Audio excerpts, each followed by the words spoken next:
Samantala, alamin po natin ang update sa pagdating sa Maynila ng mga nasagip na Pilipinong crew ng cargo vessel na lumubog sa West Philippine Sea. Si Bernard Ferrer sa detalye live. Bernard.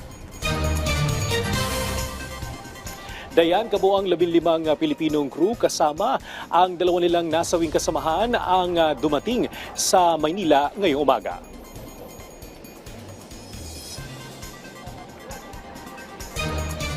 Pasado alas 5 ng umaga nang dumaong sa Pier 13 Port Area sa Maynila ang BRP Teresa Magbanwa ng Philippine Coast Guard.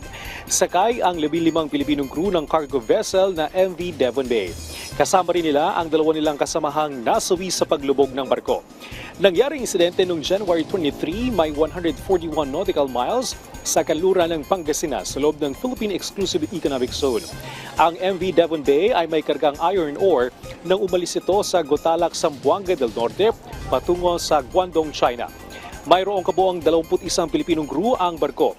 Agad na nagsagawa ng search and rescue operations kung saan 17 ang nasagip habang 4 naman ang nawawala.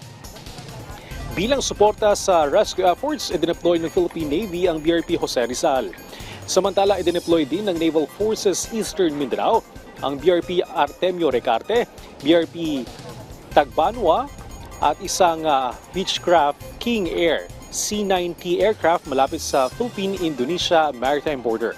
Tiniyak ng Philippine Coast Guard sa publiko na patuloy ang search and rescue operations sa BRP Cape San Agustin at PCG Islander aircraft upang matukoy ang kinalalagyan ng 4 na nawawalang Pilipino crew. Daya nagpasalamat ang Philippine Coast Guard sa tulong ng China Coast Guard sa mga crew ng MV Devon Bay. Sa inisyal na investigasyon, nagkaroon ng liquefaction kaya nagkaroon ng paglipat ng bigat ng karga nitong iron ore ng barko. Sa oras din niyon ay hindi rin maganda ang panahon.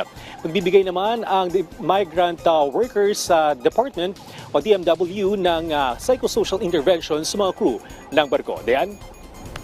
Maraming salamat, Bernard Ferrer.